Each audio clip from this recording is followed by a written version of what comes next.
Innovation Unplugged from the Alabama Community College System's Innovation Center takes you inside Alabama's workforce development.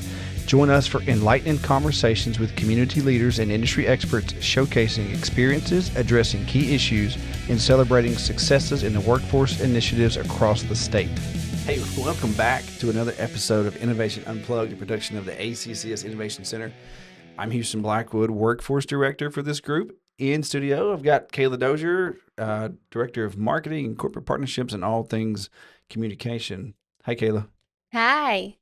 So today is really cool. Like today's our 70th episode. 70. 70. When did we start? 2023? 20. Yeah, sure. 2023? Yeah, right? somewhere in there. I think that sounds right. So 70th episode. We've also got a new backdrop with all of our colleges, and some are you can't see at the very top. We got Coastal and Bishop down at the bottom. We love them. They're so beautiful and amazing. But they're just at the bottom. We got a new intro for the whole show, so that's really cool. And also just upcoming for our listening audience out there. If you're watching on YouTube, you've seen like the smooth production that we've had in studio for every episode.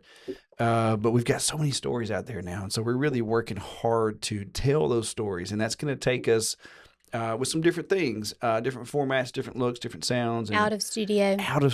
Like we recorded one down in in Chambers County in the woods for Motor Grader. That was cool. We're going to Bishop State. Excited about that one. Yeah, it's working out. We're going to Bishop State next week to record stuff on their CDL range. But what we want to focus on is, I think this speaks to our heart and why we were ever created. Telling the real stories of our people. Like our colleges are great. Like they got stories. Yeah. But we didn't get this started just to tell the stories about the college and how cool they are. Mm-hmm. They are cool. But we want to tell the stories of our students and our completers and the ones who are changing their lives. So as we're working towards that, Kailah, what do you think that does for our listening audience, just for the general mood of why we even do a podcast, why we even come to work every day? Yeah, I think it just humanizes every single thing that we do. We all have jobs to do. We all get up and go to work every day. But a lot of the times we don't stop and really look at the impact of what we do. Not just we as in what I do on a daily basis, but collectively together, how we work together to change people's lives. And so giving and pursuing those individuals who took a chance on taking a class that maybe they didn't obviously have to invest in financially, but they took the opportunity and they took some time. They didn't really probably know exactly how it would pan out for them, but their consistency and their persistence and their motivation and dedication to complete that training brought them to X job or new paycheck.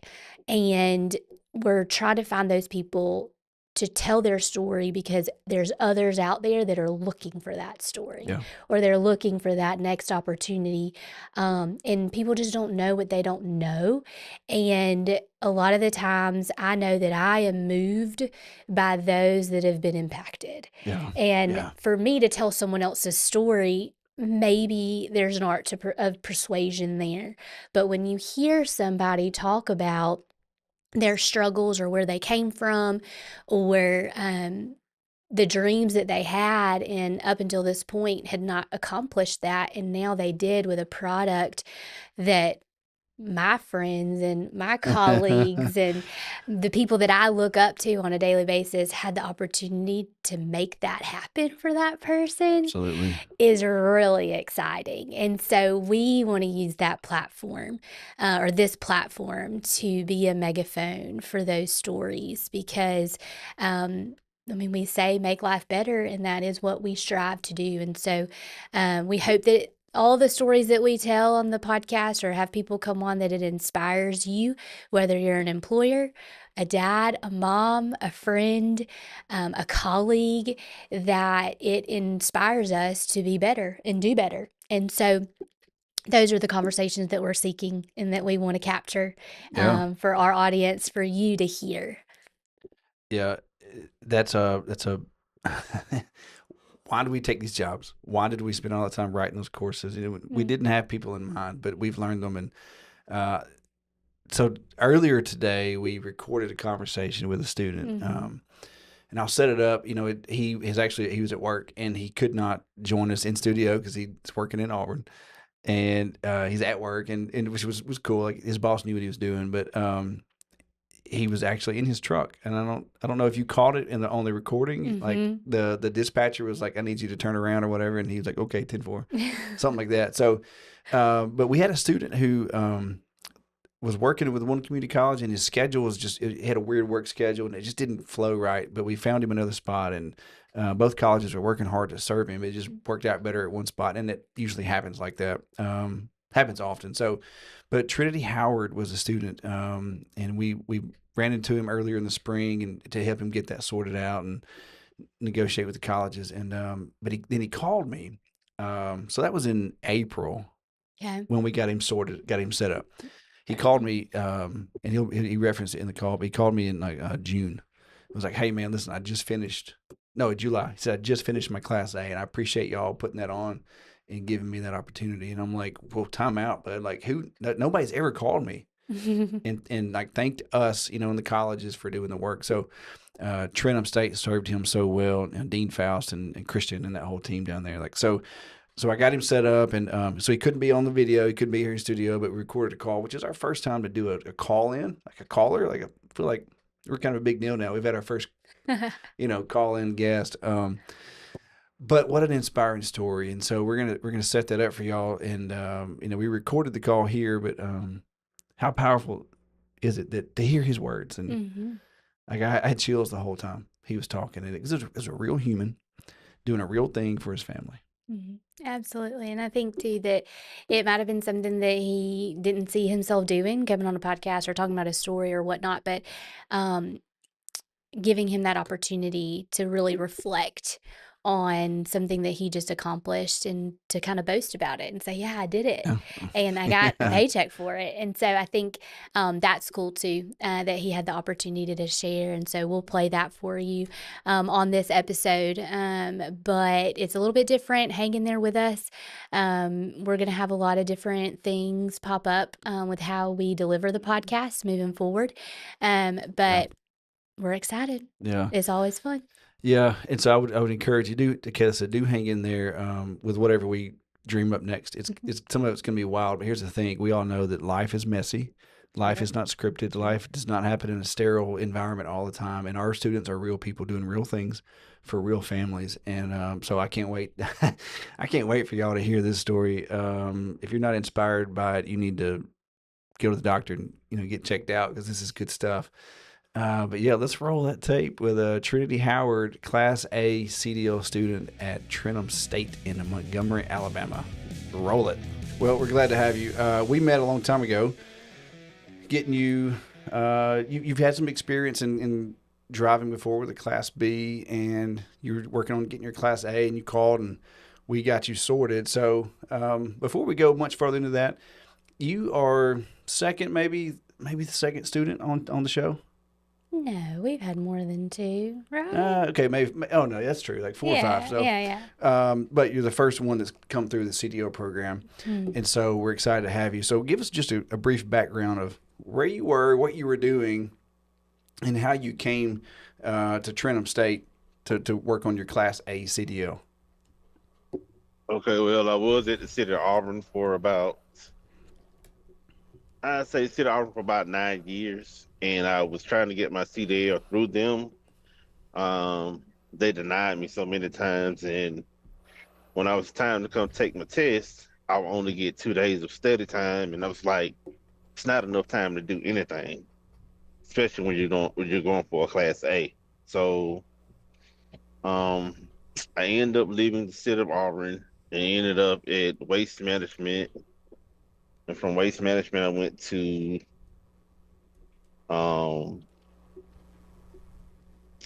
JLD. Okay. And I've been here for quite a while now. He's let me get my CDL. We're going to school at nighttime, and it was a great experience. All those guys, if you're looking for getting your Class A, go to Trenholm truck driving. That is going to be your best school in the state of Alabama. Yeah, thank you for that. I agree. Trenholm is very good. Tell us what that experience was like getting it at Trenholm. Like, so I know Dean Faust is he's the big chief over there, and you got Christian McDaniel and a whole bunch of instructors that I've not met because they're always adding to it. What was your experience Yeah. like at Trenholm? At first, I was nervous. I'm not gonna lie to you. I was nervous. I didn't know what to expect. I was like, am I gonna get through this one? But those guys really took their time with each one of us individually. Yeah. They worked with us. Mr. David, um, Leon, and Mr. Jimmy.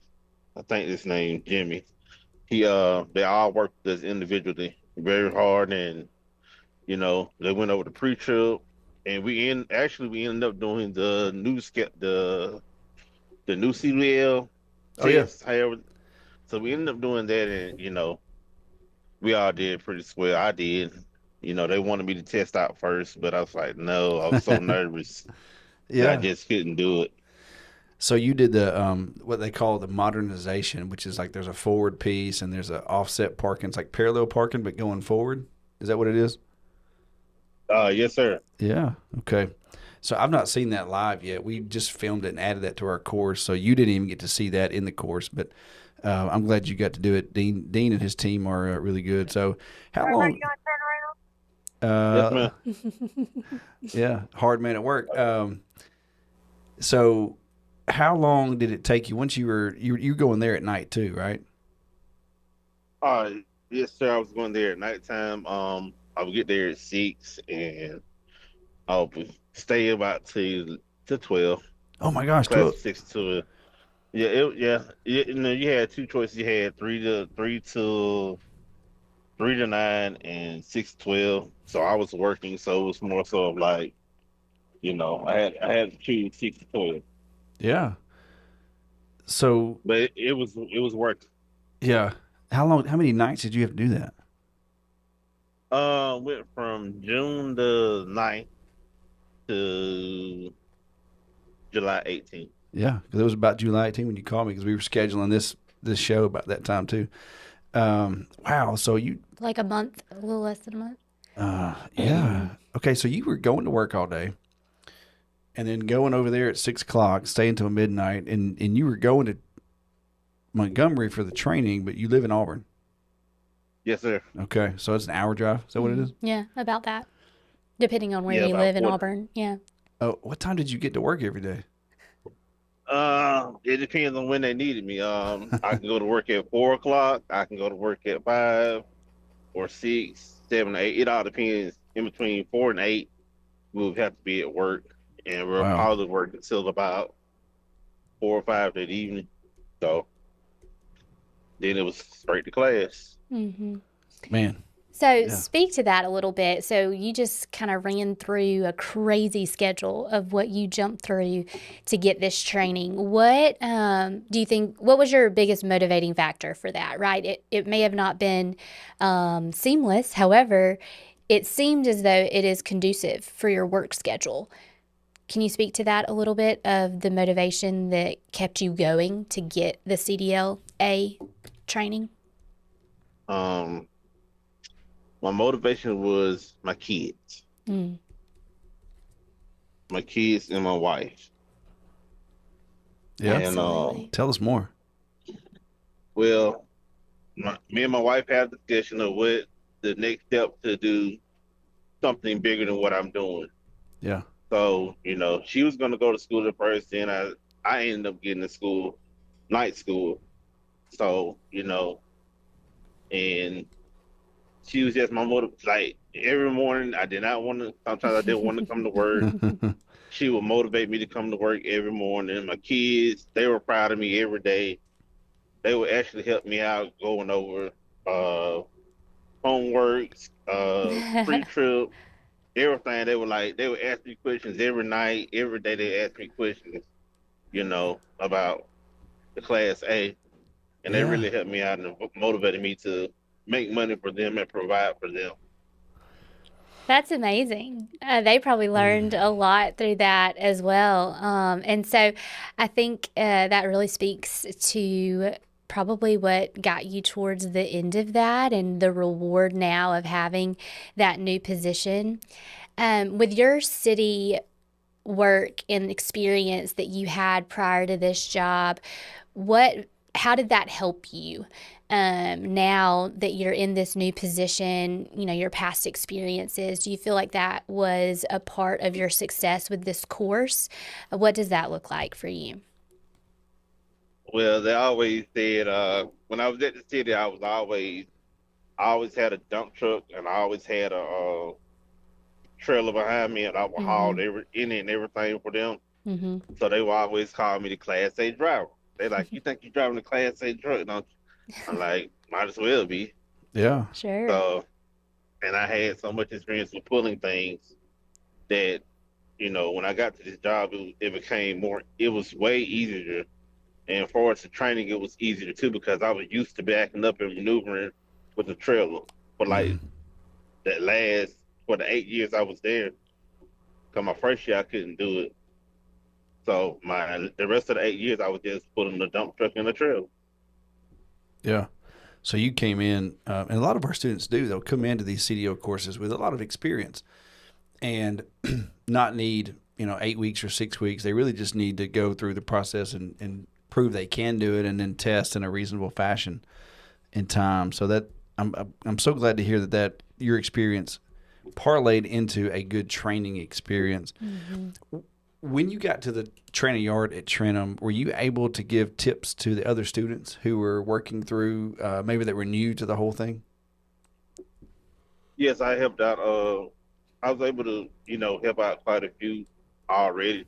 Some that didn't even know. It's probably one, two, maybe three or four that didn't have any kind of experience, and it was some of us who already did have experience with putting a truck in a trailer, Yeah. and we will all come together as a class and help each other out. Like whatever weak points that we had in class, everybody would help each other out in somewhat fashion. So it was a good community cohort.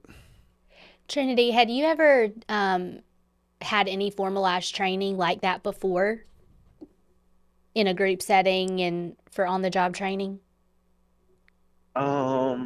No, not really, Yeah. not at all.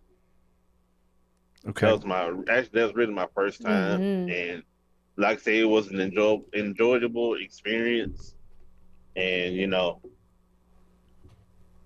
I loved it. Being It in was it was the group setting and kind of feeding off each other and seeing how individuals do things differently. I think that picture of accomplishing something together also helps a lot of Yeah. individuals complete. So that's encouraging that was helpful for you. Yes, it was. And with the new modernization way of how they do the CDL now, we really had to break down to help each other out. Yeah, it's not easy. I don't know what people out there in the world think about truck driver training, but we all want them to be safe. But like the theory that's required and the hands-on part, the actual driving part is not easy. Um, it- you know, Yeah. What do you think the hardest part was yeah, of the training Um, for you? the hardest part was maybe the new way of the parallel. I guess the offset parallel part. That yeah, was a challenge. That was the biggest challenge that anybody will face. yeah. Is that something you do on a daily basis at Auburn or Waste Management or now? Yes, yes, I do a bunch of that right now. Okay, good. Well, that's good to know that that it's in there. Uh, what do you tell other people like around you? Like, so you had this vision, like you had this conversation with your wife, your soulmate, and you're like, hey, where am I going? What am I going to do? And you found this resource and y'all went after it. And I love the story of her getting you out of bed, making you go, and your kids helping you. But what do you tell someone else who's like, I don't know what I want to do or XYZ, and maybe it's not CDL for them, but what do you tell someone around you in your circle at work and your circle in life? Hey, if you have an idea, go get it. What would your advice be to them? If you want to get your Class A or anything that you want to do in life, go for it. Never doubt yourself. Always believe in yourself. Go in with confidence. Even though you may have butterflies in the stomach, go in with confidence, knowing that you can do what you want to do. Yeah. Never let anyone stop I love that, man. I think there's some sound bites right there.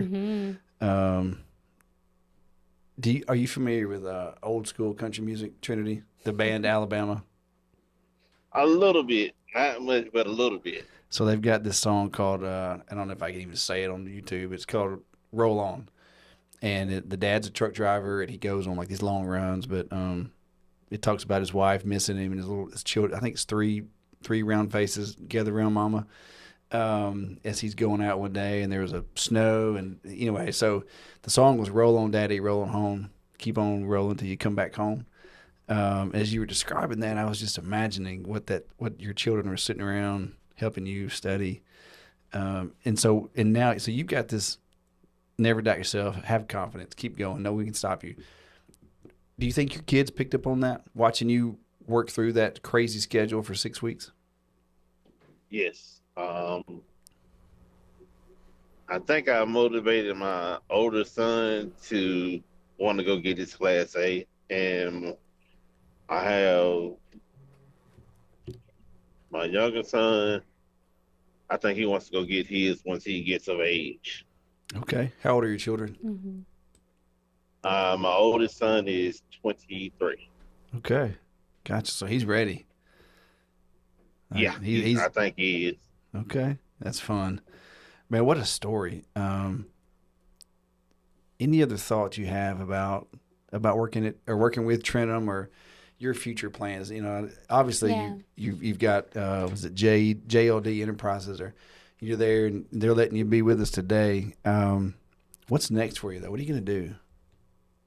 I'm looking to go into a local driving job. I put my applications in a few places, just waiting to hear back right about now. Mm-hmm. And just yesterday, I've added my 2 endorsements, which is tankers and doubles and triples. Okay.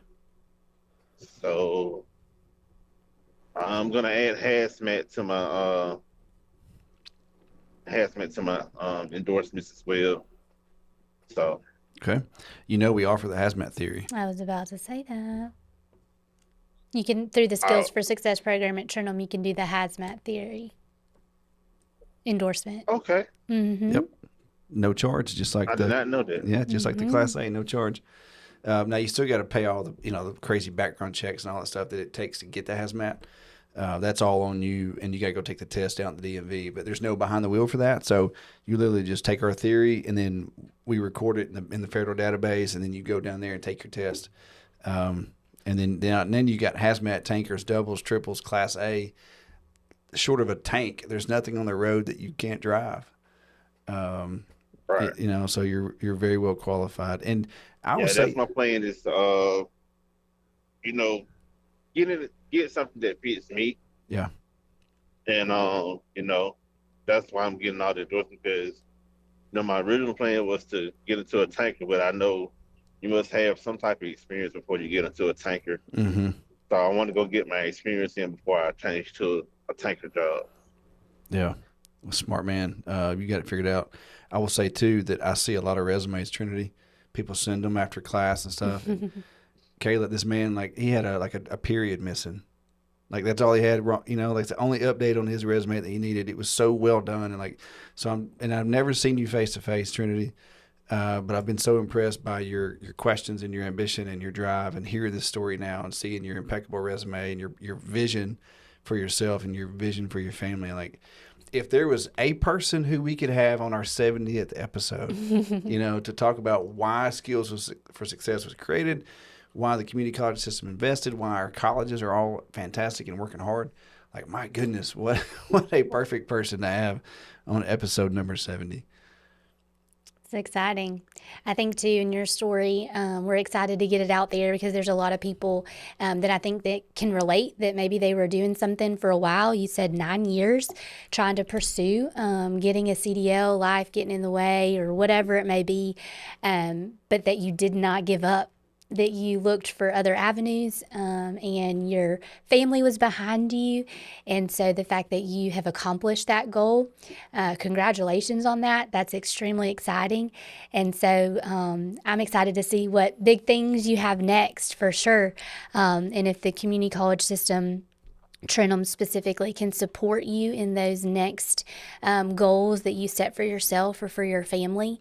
Community is in the name, right, within these colleges. Yeah. And so for your coworkers and for those that have employed you and your future employment, that training is available through the local college, and you're a testament to that success story. So we just thank you for sharing with us today. And thank you for having me. You're very welcome. Okay, this is our final question for everybody. Doesn't matter who you are. Trinity, in 5 years, it's Friday afternoon, and you've worked all week, and you've done a good job, and you're toasting to the week. What exactly are you toasting to? Successful career, successful marriage, successful life. That's powerful. Do you think those first two are connected to that third one? Probably so. Yeah, I think so. Absolutely. Man, I tell you what, I've got chills on my arms, and you're very motivating and inspiring, Trinity, your story. So kudos to you, man. Final thoughts on your journey with Trenholm State and Class A training at Trenholm State. They're truly a work of art. They are the best.